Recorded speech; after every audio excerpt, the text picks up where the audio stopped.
So hi, today a short talk. I'm just going to try and address, a few issues about why I feel that we'd all benefit from a deeper understanding of intersectionality within the vegan community.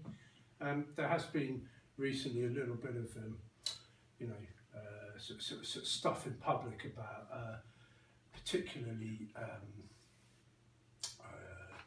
book, the blog from Julia Feliz, dealing with veganism in an oppressive world. It was published on the Vegan Society website recently, and then that's been removed from the website. And a statement issued regarding intersectionality from the Vegan Society. So, I did want to try and have a look at some of these, see if it can help a little bit. Obviously, those people familiar with me will know that, I'm a lifelong supporter of the Vegan Society, been a trustee of the Vegan Society, and have many very dear friends within the Vegan Society who I value immensely. And also a lot of the team members, they're great, of course, they come to VegFest, and I love them, love the Vegan Society. So, but also, recently, especially recently, I'm aware of some of my friends, some of the, especially the female vegans of colour within the global vegan community, but especially here in the UK, really, there's so much resistance to some of the work we have to do here. There's so much, I really feel in that exhaustion, that just so fed up with having to deal with some of this stuff on a daily basis. Sort of likened it as a little thing I heard, sort of made me think was it's like a primary school teacher coming into work, expecting to teach a class of 8-year-olds sort of perhaps some storytelling, some writings, and perhaps even moving on to some poetry. And it discovers that actually they've got to teach kind of like a lot of these people can't even read or write. A lot of these 8-year-olds can't even read or write. In fact, not only can they not read and write, and some of them haven't even been potty trained. And these teachers are being expected to not only, help teach reading and writing, but also potty training too. And that was like how perhaps some of our female vegan and colour friends feel when they're coming on to intersectional groups and being faced with some of the stuff that they're having to deal with pretty much daily. So, this is a little bit of an attempt to help sort of shed some clarity, perhaps, on one or two of these areas. So when we're talking about this, I think a lot of this has come out of misunderstanding of what intersectionality means, and I think this is where the resistance on a broader picture within the community to intersectionality often lies, because of the misunderstanding. And indeed, this reminds me of 3 years ago, when the Vegan Society, had issues about how the way we were defining veganism. And of course, the 1979 definition of the Vegan Society, indeed, as veganism as a way of life that seeks to exclude the use of animals, all animals, wherever practicable and possible. 3 years ago, the Vegan Society themselves kind of moved away a bit from that definition. And that caused a lot of uproar. And absolutely to their credit, the Vegan Society moved back towards centering animals at the focus of the vegan conversation. And rightly so, and of course we support that. And in some ways, I think that's part of the reason why there's perhaps some of this misunderstanding of intersectionality here that's apparent, because I think the Vegan Society generally want to make sure they learn from these mistakes, make sure we keep animals centred at the centre of the conversation when we're talking veganism. Of course, though, when we're talking intersectionality, it's the same rules apply, and it really helps to focus on, the original centre of intersectionality as we sort of know it today, which is, of course, female people of colour. And many of you will know that intersectionality, as we understand it today, sort of originally coined by Dr. Kimberly Crenshaw, specifically relating to the intersections of females and people of colour. And of course, Dr. Crenshaw, by her own encouragement has encouraged us to broaden this. But it's very important when we're talking intersectionality to centre female people of colour as the voices, and for us to listen to these voices. And much like veganism, where as long as we're centering animals in a conversation, yes, of course, we can look up, health benefits, environmental benefits, sustainable food benefits. But, once we start kind of moving animals out of the centre of the conversation, as we've seen, veganism becomes onto shakier ground. And that's often where the conflict and misunderstanding and arguments come in. So it really helps to keep animals focused in this conversation. Likewise with intersectionality, if we're on intersectional groups, if we want to learn about intersectionality, let's make sure we keep the female vegans of colour centred, and the voices of the female vegans of colour are the voices that we want to be listening to and adhering to in the main, and keep it centred. And that's not to say we can't then expand and develop, but it is important to keep this centred on female voices of colour. So we've mentioned here, of course, Dr. Kimberly Crenshaw, current options, especially Dr. Breeze Harper. I would heartily recommend, you want to know about intersectionality, refer to the works of Dr. Breeze Harper, the blog, especially Sister Vegan, is really good work. Mentioned also Julie Feliz and the book Veganism in an Oppressive World, and Sanctuary Publishers. So some of the work developing here, heartily recommend you go and look at these resources to really understand intersectionality, and especially if you're going to make public statements about intersectionality or joining conversations, educate yourself first with these fantastic resources. There's obviously others, and there's some fantastic work done by Caroline Bailey, Animal Rights Zone, a selection of 25 podcasts around the areas of intersectionality. And this amazing book, Circles of Compassion, from Vegan Publishers, is a really good book too. It's got a lot of different essays in there. And indeed our own YouTube channel, where we had the Pro-Intersectional Summit a couple of years ago now. We've got something like 20 talks, all there, freely available. Again, I would say, underline that with intersectionality, really important that we focus on the female voices of colour as our main source. And I think once we're doing that, we sort of understand, that really helps in avoiding some of the issues that we've seen, especially recently, some of the resistance to intersectionality. Just for my own sort of thing, I want to stay in lane here.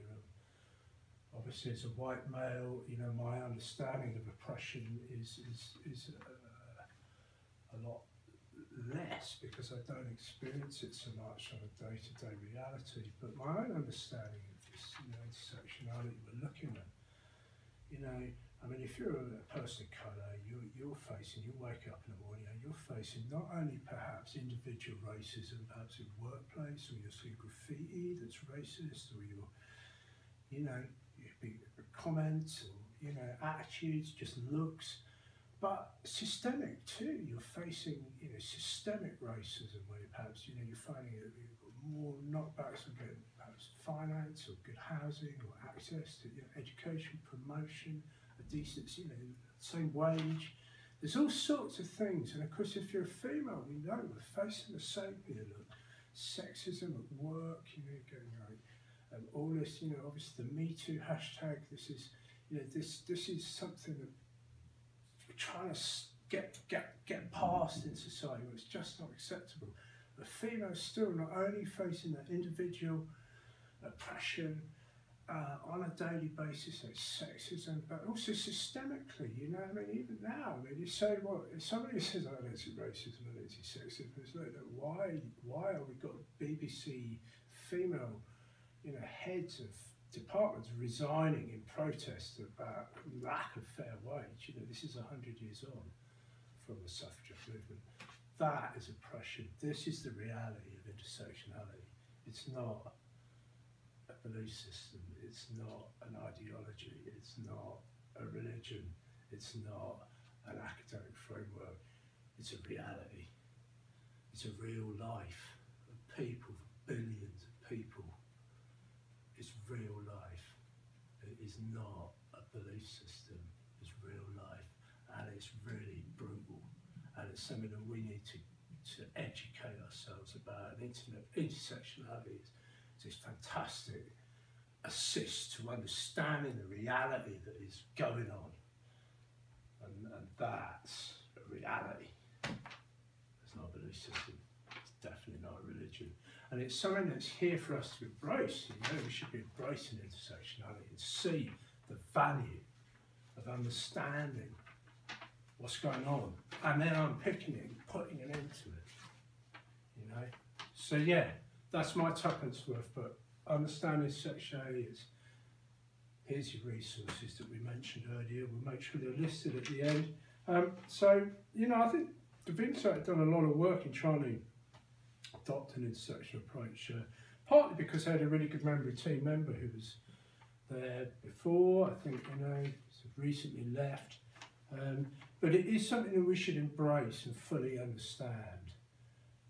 We don't use intersectionality, we understand intersectionality. This is a reality for people. And by doing so, there is an element of tokenism. If we're going to have voices of colour and then not back them up, then this is tokenism. We need to understand and stand by if we're going to work with. And I think what's happened recently, that is a sort of tokenism.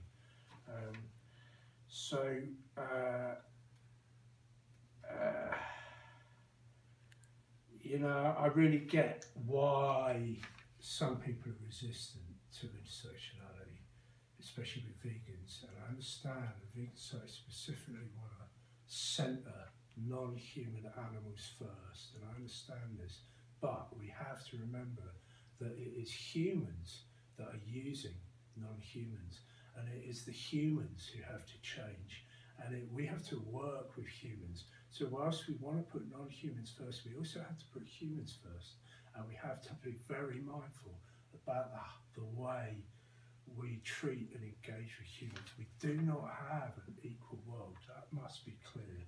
And we can't just go, this doesn't matter.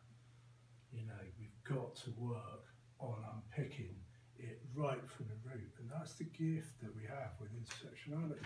So let's embrace it. I think I've probably said enough there, except that if you are serious about all the world going vegan, probably helps to remember that 75% of the people on this planet are not white people. If we want all of us to be vegan, that's a lot of people who are not white people.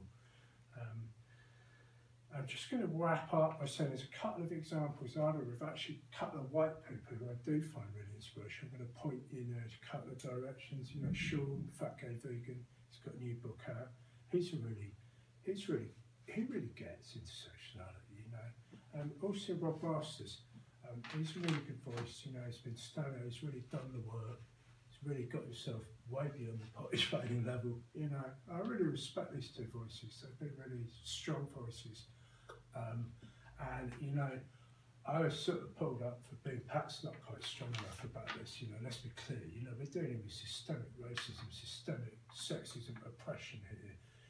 This is no joke, we had to be firm, we had to be clear, we had to be understanding, and we had to educate ourselves, and we must do the work.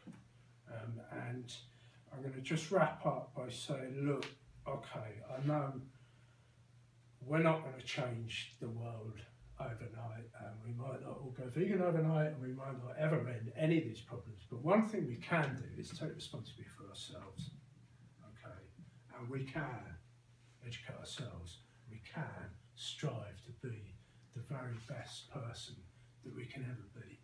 And we'd just like to leave and wrap up with saying, peace to all the lovely people who've been listening. I hope you've been able to not feel too put out by anything. This wonderful quote here from Audre Lorde is something that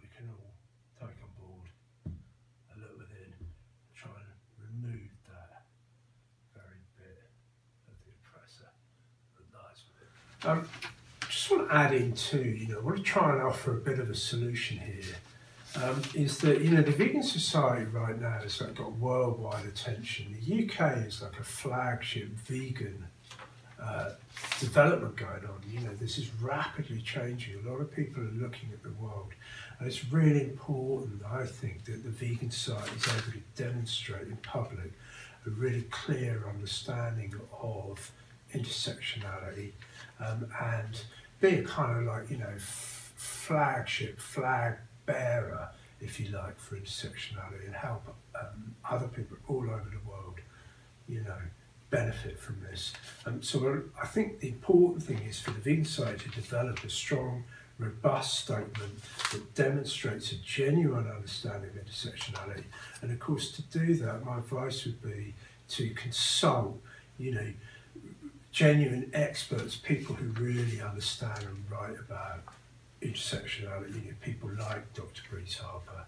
And I'd offer to help facilitate that, possibly, especially obviously with the, you always want to pay an expert to, invest in their own emotional labour and help develop something like this. So I'd offer to do that, on behalf of, trying to find a solution so the vegan side has a really well-developed, well-thought-out statement on intersectionality that, we can all really, respect and live with. So that's my offer in a humble fashion. Perhaps a solution-based, option to improve that particular situation. I have been a